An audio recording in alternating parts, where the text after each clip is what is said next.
Dahil first time mo sila makilala, I think you have to introduce yourself to them. Okay. Go. Ano sasabihin ko? Pangalan mo. Oh, okay. Ladies and gentlemen, my name is Nonoy. Okay. Ilang taon ka na? 10 years old. Ano gusto mong maging? 11 years old. Then, ibig ko sabihin, ano gusto mong maging paglaki mo? Oh, tag nalaki na ako? Ano gusto mong maging? Gusto ko naging sundalo. Sundalo? Bakit? Ngayon pa? Bakit? Ang sundalo pinapatay ng kalaban. O sige, gusto ko na lang naging kaladan. Hindi.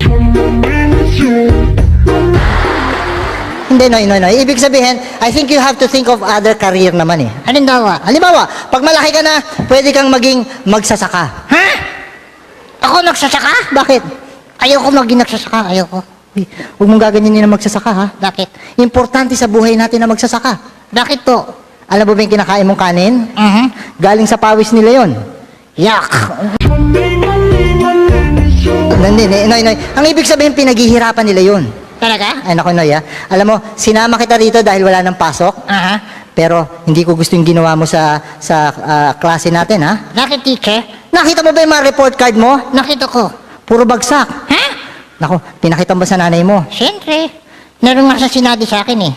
O ano sinabi ng nanay mo sa'yo nung nakita niyang bagsak ang mga grades mo? Sasabihin ko? Sabihin mo sa amin. Pati bad words. Huwag mo na isama yung bad words. Wala siyang sinabi. Yuhuu! Nanay. Alam mo, Noy, ang mahirap sa inyong magkakaklase, bakit ganyan kayo? Bakit to? Sa basketball ang gagaling nyo. Pagdating sa exam, puro kayo palpak. Eh, teacher, common sense lang eh. Anong common sense? Sa basketball, okay ang teamwork. Sa test, hindi. Hindi. Yun ang ibig sabihin eh. Kasi ikaw hindi ka nag-aaral eh. Bakit to? Lagi kitang nahuhuli, nangungopya ka. Ha?